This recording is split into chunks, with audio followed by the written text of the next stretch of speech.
ਅੱਜ ਜੀ जद सारी दुनिया कोरोना दी महामारी नाल जिंदगी ते मौत दी लड़ाई चल रही है, जदों रोज़ सवेरे उठ के मैं महसूस करदा कि हर एक बंदा वर्ल्ड दे फिगर कोरोना नाल जिहड़े प्रभावित ने या डेथ फिगर्स वर्ल्ड दे देखदा, नाल फिर अपने देश दे वेखदा ते फिर अपने पंजाब सूबे दे भी वेखदा। और अज दे दिन जदों सब तो वड्डी स्पाइक आई है, कोई 4200 केसेस नवे आए हैं, और अज दे दिन जदों पंजाब दे हैल्थ इंफ्रास्ट्रक्चर उत्ते बहुत लोगों ने चिंता जताई है, जदों 6000 दे लोग पंजाब च आए तो किमें पंजाब दी हैल्थ फैसिलिटीज़ उन्होंने बेसिक सहूलत देने तो, चाहे वो क्वारंटीन फैसिलिटी दी सी, चाहे वो बेसिक उन्हों दी लुक आफ्टर दा सी, चाहे पानी पिलाना रोटी खवानी, वो सारे पैमाने च फेल हो गई। डॉक्टरां नूं, हैल्थ वर्कर्स नूं, नर्सां नूं जदे PPE किट्स तो बेसिक इक्विपमेंट्स नहीं दे सक रहे सी, अज उन्हां हालातां च जद पंजाब निकल रहा, जदों 40,000 होर बाहरों रजिस्टर हो गए पंजाब च आउण लई, तैयारी तां कित्थे इस गल दी चाहीदी सी कि how well is Punjab prepared to fight the corona virus, corona दी महामारी। मगर अफसोस इस गल दा है कि कोरोना नाल लड़दे लड़दे मंत्री आपस च ही लड़ पे। पंजाब दे लोकां नूं हुण कल्ला कोरोना नाल नहीं लड़ना पैना, पंजाब च लोकां नूं कांग्रेस दी सरकार ते कोरोना नाल दोवां नाल लड़ाई लड़नी पैनी है। मतलब कि दो लड़ाइयां। और अफसोस दी गल यह है कि जिथे मैं समझदा कि पंजाबी हले भी कोरोना दी लड़ाई ते जितणगे, मगर जो हालात कांग्रेस ने बनाते, पता नहीं इस लड़ाई या इस दवाई, इस लड़ाई की दवाई किसी को होगी कि नहीं होगी। और अफसोस की गल है कि अज कॉन्स्टिट्यूशनल ब्रेकडाउन है, अज टोटल कोलैप्स है। तुसी वेखो कि चीफ सैकटरी, मैं किसी की तरफदारी तो नहीं, मगर मैं हुण गल बिल्कुल सही करूँगा, इस चीफ सैकटरी नूं लाया किने? कांग्रेस की सरकार ने। और उस वेले भी कईयां नूं सुपरसीड करके लाया। और मैं चाहूँगा कि तुसी इस गल दा जरूर चैक करियो कि उन्हां दी जिहड़ी रिपोर्ट ने, ACR रिपोर्ट, उन्हां दी 36 साल की सर्विस है, और पिछली रिपोर्ट तक तो तुसी कांग्रेस की सरकार कह रही सी कि ये आउटस्टैंडिंग अफसर है। रातों रात अज ਉਹਨੂੰ कहता कि नहीं जी, ਇਹਦਾ ਜਿਹੜਾ बॉडी लैंगवेज है, ये तो पहली बारी समझ आई कि अफसरां दा बॉडी लैंगवेज, बोलबानी, उन्हां दा रवैया कैबिनेट की शान दे उल्ट सी। मैं पूछना चाहुंदा, लाउण वेले जदों सुपरसीड कीते सी कईयां नूं, उदों ना देखिया तुसी इन्हां दा बोलबानी जां रवैया जां एटीट्यूड, और आउटस्टैंडिंग परफॉर्मेंस तुसी गिणदे रहे हो। कहण दा भाव कि अज एक नवा जिहड़ा ये तमाशा, ये सर्कस, मंत्रियों की गुंडागर्दी अज वेखण नूं मिली है। कल्ला ते कल्ला ईगो सैटिस्फैक्शन। जे चीफ सैकटरी नूं ब्राउबीट करन दा मतलब की है? एक थल्ले मैसेज देना, जिहड़ा कल तक तां तुहाडा चानन मुनारा सी, अज वो माड़ा हो गया। मैनूं तां आई वांट एन एक्सप्लेनेशन कि जिहड़ा कल तक तुसी सुपरसीड कराया कईयां नूं और फिर चीफ सैकटरी चुनिया, अज उहदे च किहड़ा नुक्स पै गया? पंजाब दे लोग जानना चाहुंदे कि सच कौन बोल रहा, झूठ कौन बोल रहा, कि अफसर सच बोल रहा सी, क्योंकि असलीयत है। और इस गल की रिपोर्टिंग थोड़ी अखबारां च भी हुई है। रोपड़ वाला केस का अज तक कोई डिसीजन नहीं होया।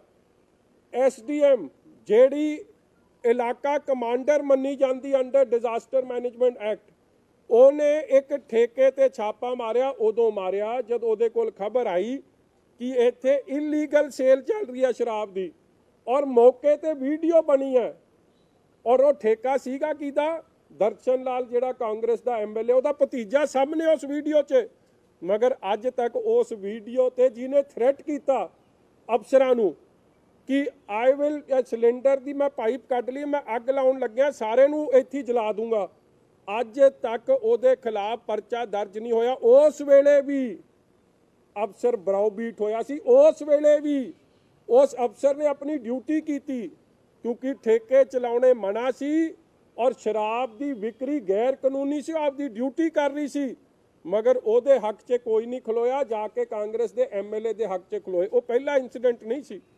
उस तो बाद दूजा इंसीडेंट खन्ने होया जिथे हज़ारां शराब के केसेस रिकवर होए शराब की इलीगल फैक्ट्री चल रही सी उस SHO थले जिस SHO नूं अज तक जिन्हें बचाउण वास्ते सारी कांग्रेस उहदे हक च उतरी हुई जिन्हें थाने दे अंदर मनुखी अधिकारां दा घान कीता होवे गुरसिख दे ककारां दी बेअदबी कीती हाले तक वो सस्पेंड नहीं उहनूं सब तो जिहड़ी माइल्ड वो तरीके नाल उहनूं पनिशमेंट सी कि उहदी बदली करके वधिया लाभ ही देना है मगर उहदे उत्थों रिकवरी की हुई इलीगल फैक्ट्री शराब की चलती सी फिर सरकारी खजाने नूं चूना और करोड़ां रुपए की शराब बेची गई बिकी किने SHO नूं लवाया किने ये सवालों का अज तक जवाब नहीं मिलिया। उस SHO नूं लवाउण वाले कांग्रेस के MLA सी और वो शराब की फैक्ट्री चलन करके कई कोरोना के पॉजिटिव केस भी आ गए और यही कुछ राजपुरे होया जिथे शराब की पार्टियां ते हुक्का पार्टियां चल रही सी जिहदे करके कई पॉजिटिव केसेस कोरोना के आए। अज तक किसी अफसर के खिलाफ किसी MLA के खिलाफ क्योंकि सारे अफसर तो जिले च ये ला रहे मेरा जिहड़ा कहण दा भाव है कि अज CS चीफ सैकटरी दे नाल जो कुछ होया है ਇਹਦੇ ਨਾਲ जिथे कॉन्स्टिट्यूशनल ब्रेकडाउन है डेमोक्रेसी का घान है अज डिकटेटरशिप कायम हुई है क्योंकि जे ये मैसेज गया है कि अज जे चीफ सैकटरी नूं 2 मिनट च रगड़ सकते हैं तो बाकी अफसरां दी तां गल ही की और ये कुछ पहला भी वेखण नूं मिलिया कि जिस तरीके नाल DSP बलविंदर सेखो ने जिहदी रिकॉर्डिंग आई कि हाई कोर्ट नूं दस दी एक मंत्री कह रहा सी हाई कोर्ट नूं दस दी कि मंत्री नहीं होण दिंदा कहण दा भाव कि और मुड़ के उही कुछ होया कि वो अज DSP सस्पेंड होया मुड़ के तुहाडे कोल वो वीडियो भी आई सी जिथे वो लेडी पुलिस अफसर ने जिन्हें चलान कट्टिया सी उहनूं एक MLA ने कहता तेरा जुल्ली बिस्तरा चक देंगे और उस विचारी का की हाल किया तुहाडे सामने या आ हुण MLA दी आई है जिन्हें नवदीप सिंह SHO नूं कहा तू मैनूं सत श्री अकाल नहीं बुलाई वो कहना मैं तो बुलाई है मगर कहना नहीं 3 दिन हो गए तू मैनू सत श्री अकाल नहीं बुलाउंदा किहड़ी सत श्री अकाल सी क्योंकि सत श्री अकाल बुलाई जाता किहड़ी सत श्री अकाल सी जिहड़ी कोडेड लैंगुएज गल चलती सी ये चीज़ां दा अज पर्दा फाश होना चाहिए क्योंकि अंदर खाते बहुत कुछ चल रहा और जिहड़ी गल मैं कहना चाहुंदा कि देखो चीफ सैकटरी सारी कैबिनेट मीटिंग का एक तरीके का कस्टोडियन हुंदा है वो और चीफ सैकटरी ते जे थोड़ी बेभरोसगी हो गई है एक demolition of the office of chief secretary तुसीं कीता है तो फिर मैं समझदा कि ये मंत्री या ये सरकार का चलन का अधिकार रह गया अज इन्हां नूं अस्तीफा दे देना चाहिए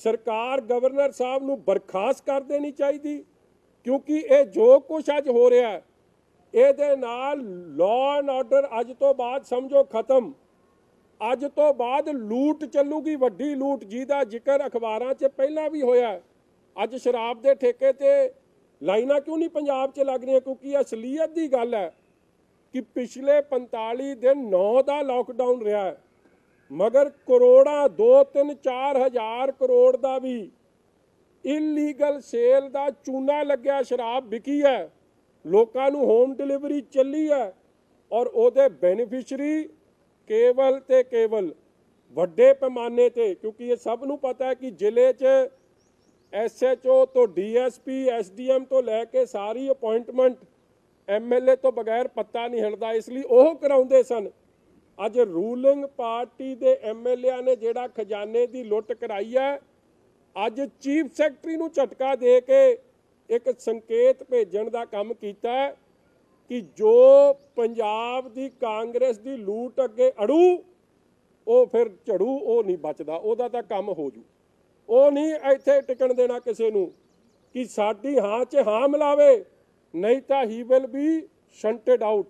ਔਰ ਇਹ ਅਫਸੋਸ ਦੀ ਗੱਲ ਹੈ ਕਿ ਅੱਜ ਜੋ ਕੁਝ ਹੋਇਆ, ਇਸ ਲਈ ਅੱਜ ਦੀ ਜਿਹੜੀ ਇਹ ਬੜਾ ਜ਼ਰੂਰੀ ਹੋ ਗਿਆ ਕਿ ਇੱਕ ਫ੍ਰੀ ਐਂਡ ਫੇਅਰ ਇਨਕੁਆਇਰੀ ਹੋਵੇ ਕਿ ਮੰਤਰੀ ਸੱਚ ਬੋਲ ਰਿਹਾ ਕਿ ਅਫਸਰਸ਼ਾਹੀ ਸੱਚ ਬੋਲ ਰਹੀ ਹੈ।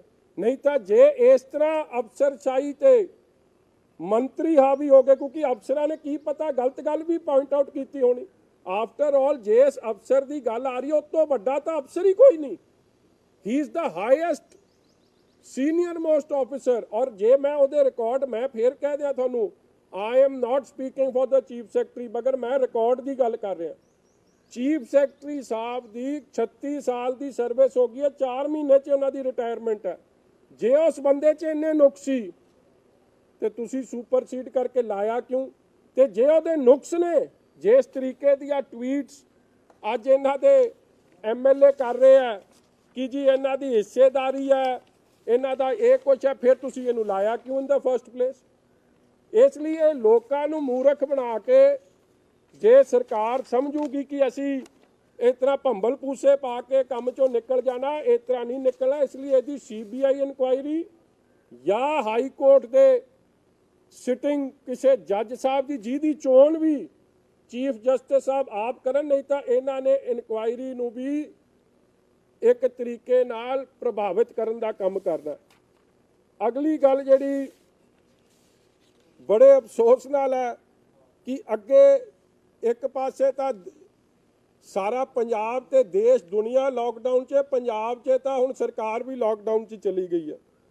ਔਰ ਇਹ ਹਾਲਾਤ ਬਣ ਗਏ ਆ ਕਿ ਜਿਸ ਤਰੀਕੇ ਦੀ ਕਾਰਗੁਜ਼ਾਰੀ ਸਰਕਾਰ ਚਲਾ ਰਹੀ ਹੈ, ਤੁਸੀਂ ਆਪ ਅੰਦਾਜ਼ਾ ਲਾ ਲਓ ਕਿ ਕੋਵਿਡ ਦੀ ਲੜਾਈ ਜਾਂ ਕਰੋਨਾ ਵਾਇਰਸ ਦੀ ਲੜਾਈ, ਜਾਂ ਜਿਹੜੇ ਲੋਕ ਕੁਆਰੰਟੀਨ ਫੈਸਿਲਿਟੀ 'ਚ ਜਿਹੜੇ ਨੇ, ਉਹ ਆਪ ਦਾ ਦਰਦ ਕਿਹਨੂੰ ਦੱਸਣਗੇ?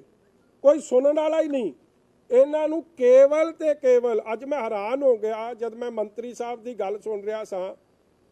ਅੱਜ ਦਾ ਏਜੰਡਾ ਕੀ ਸੀ? ਕਹਿੰਦੇ ਓਫੀਸ਼ੀਅਲ ਏਜੰਡਾ ਸੀ ਸ਼ਰਾਬ ਦਾ ਤੇ ਅਨਓਫੀਸ਼ੀਅਲ ਏਜੰਡਾ। ਅਨਓਫੀਸ਼ੀਅਲ ਕਾਹਦਾ? ਓਫੀਸ਼ੀਅਲ ਹੀ ਬਣ ਗਿਆ ਉਹ ਤਾਂ ਏਜੰਡਾ।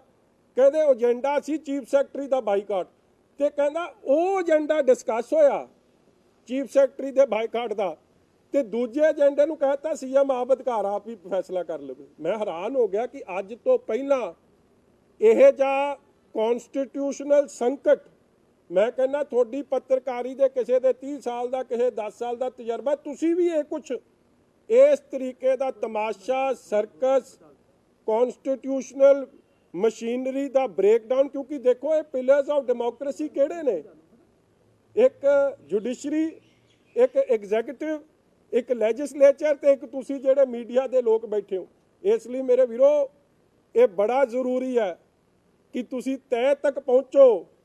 ਜਿਹੜਾ ਕੱਲ ਤੱਕ ਅਫਸਰ, ਜਿਹੜਾ ਸੀਨੀਅਰ ਮੋਸਟ ਅਫਸਰ ਹੈ, ਕੀ ਉਹਨੇ ਸੱਚਾਈ ਦੱਸੀ ਕਿ 45 ਦਿਨਾਂ 'ਚ ਕਿਸ ਤਰੀਕੇ ਨਾਲ ਕਾਂਗਰਸ ਦੇ ਲੀਡਰਾਂ ਨੇ, ਕਾਂਗਰਸ ਦੇ ਕੁਝ ਲੋਕ ਜਿਹੜਾ ਦੀ ਫੈਕਟਰੀਆਂ ਨੇ, ਉਹਨਾਂ ਨੇ ਇਲੀਗਲ ਸ਼ਰਾਬ ਦੀ ਸੇਲ ਕੀਤੀ ਆ, ਉਹਨਾਂ ਦੀ ਅਸਲੀਅਤ ਦੱਸੀ? ਜਾਂ ਉਹਨੇ ਕਿਸੇ ਜਿਹੜੇ ਸ਼ਰਾਬ ਦੇ ਕਾਰੋਬਾਰ 'ਚ, ਕਿਉਂਕਿ ਆਪਾਂ ਜਾਣਦੇ ਹਾਂ ਇੱਕ ਦੋ ਮੰਤਰੀ ਇਹ ਜਿਹੇ ਜਿਨ੍ਹਾਂ ਨੂੰ ਹੈਲਥ ਦਾ ਫਿਕਰ ਘੱਟ ਰਹਿੰਦਾ, ਦੀਏ ਪਊਏ ਦਾ ਵੱਧ ਰਹਿੰਦਾ, ਉਹਨਾਂ ਦਾ ਧਿਆਨ ਕਰਨ ਦਾ ਪਿਨ ਪੁਆਇੰਟ ਕੀਤਾ। ਆਫਟਰ ਆਲ ਮੈਂ ਬਾਰ-ਬਾਰ ਕਹਿ ਰਿਹਾ ਕਿ ਤੁਹਾਨੂੰ ਸਭ ਨੂੰ ਪਤਾ ਕਿ DGP ਵੀ ਔਨ ਆਰਡਰ ਆਫ ਮੈਰਿਟ ਨਹੀਂ ਲੱਗੇ ਸੀ, ਉਹਨਾਂ ਨੇ ਵੀ ਸੁਪਰਸੀਡ ਕੀਤਾ, ਅਕੋਰਡਿੰਗ ਟੂ ਸੀਨੀਅਰਟੀ ਨਹੀਂ ਲੱਗੇ ਸੀ, ਹੈਂਡ ਪਿਕ ਹੋਏ ਸੀ ਜੋ ਇਹਨਾਂ ਨੂੰ ਸਰਕਾਰ ਨੂੰ ਪਸੰਦ ਸੀ। ਚੀਫ ਸੈਕਟਰੀ ਸਾਹਿਬ ਵੀ ਹੈਂਡ ਪਿਕ ਹੋਏ ਸੀ। ਉਸੇ ਤਰ੍ਹਾਂ ਉੱਤੋਂ ਲੈ ਕੇ ਥੱਲੇ ਤੱਕ, SHO ਲੈਵਲ ਤੱਕ MLA ਰੂਲਿੰਗ ਪਾਰਟੀ ਦੀ ਮਰਜ਼ੀ ਨਾਲ ਅਫਸਰ ਹੈਂਡ ਪਿਕ ਹੋ ਰਹੇ ਆ। ਔਰ ਹੈਂਡ ਪਿਕ ਕਰਨ ਤੋਂ ਬਾਅਦ ਅੱਜ ਤੁਹਾਨੂੰ ਇੰਨੇ ਨੁਕਸ ਜਾਪਣ ਲੱਗ ਗਏ। ਉਹ ਨੁਕਸ ਉਦੋਂ ਨਿਕਲ ਕੇ ਆਉਂਦੇ ਆ ਜਦ ਤੁਹਾਡੀ ਹਾਂ 'ਚ ਹਾਂ ਕੋਈ ਨਾ ਮਿਲਾਵੇ। ਔਰ ਇਹਦੇ 'ਚ ਕੋਈ ਦੋ ਰਾਵਾਂ ਨਹੀਂ ਕਿ ਜਿੰਨੀ एक पंजाब की विधान सभा च भी गल चली सी कि स्टेट्स ओन रेवन्यूज जिहड़ी सरकार दे अपने रेवन्यूज है, उदों खजाना मंत्री साहब कह रहे सी मैं तो सारा कुछ लाइन ते लिया, वी आर रेवन्यू सरप्लस। ते हुण 7 दिनां च की पंगा पै गया, तुसीं तां सरप्लस करता सी रेवन्यू, क्योंकि 31 मार्च नूं तां साल खत्म हो जाता सी। लॉकडाउन फिजिकली तो पिछले 7 दिन ही रहा ना, मार्च के महीने च, हुण अप्रैल चलिया ते तुसीं तां रेवन्यू सरप्लस करता सी। थोड़ी कारगुजारी एडी चंगी सी और सारी ओपोजिशन ने कहा कि तुसीं सच नहीं दस रहे, अज उही सच बाहर निकल के आ रहा।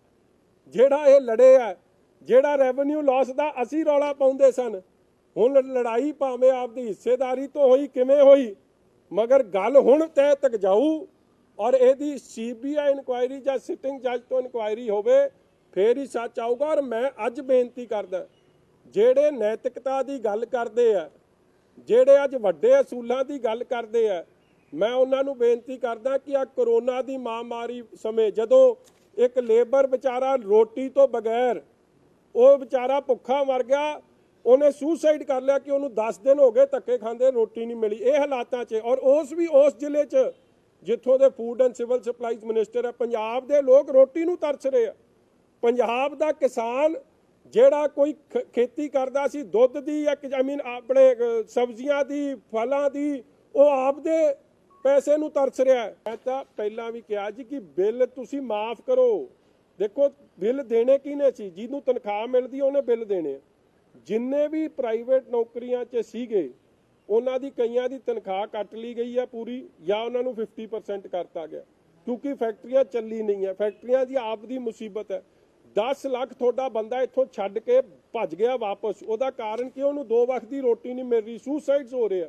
ਇਹਨਾਂ ਹਾਲਾਤਾਂ 'ਚ ਬਿਜਲੀ ਦੇ ਬਿੱਲ ਨਹੀਂ ਭੇਜਣੇ ਸੀ, ਬਿਜਲੀ ਦੇ ਬਿੱਲ 50% ਕਰ ਦੇਣੇ ਚਾਹੀਦੇ ਸੀ। ਇਹ ਮੇਰੀ ਮੰਗ ਹੈ। ਔਰ ਉਹ ਫੈਸਲਾ ਅੱਜ ਦੀ ਕੈਬਨਿਟ 'ਚ ਆਉਂਦਾ ਜਾਂ ਖਜ਼ਾਨਾ ਮੰਤਰੀ ਸਾਹਿਬ ਉਹ ਐਲਾਨਦੇ ਤੇ ਤੁਸੀਂ ਵੇਖੋ ਪੰਜਾਬੀਆਂ ਨੂੰ ਕਿੰਨੀ ਖੁਸ਼ੀ ਹੋਣੀ ਸੀ। ਜਾਂ ਦਿਹਾੜੀਦਾਰ ਦੇ ਲਈ ਇਹ ਐਲਾਨ ਹੁੰਦਾ ਕਿ ਤੇਰੇ ਅਕਾਊਂਟ 'ਚ 6000 ਰੁਪਈਆ ਪਾਤਾ, ਐਲਾਨ ਹੋ ਰਿਹਾ। ਚੀਫ ਸੈਕਟਰੀ ਜਿਹੜਾ ਅਸੀਂ ਲਾਇਆ ਸੀ ਉਹਦੀ ਬੋਲਬਾਨੀ ਤੇ ਉਹਦੀ ਬਾਡੀ ਲੈਂਗੁਏਜ ਨਹੀਂ ਠੀਕ, ਉਹਦੀ ਅਲਾਈਨਮੈਂਟ ਸਹੀ ਕਰਨੀ।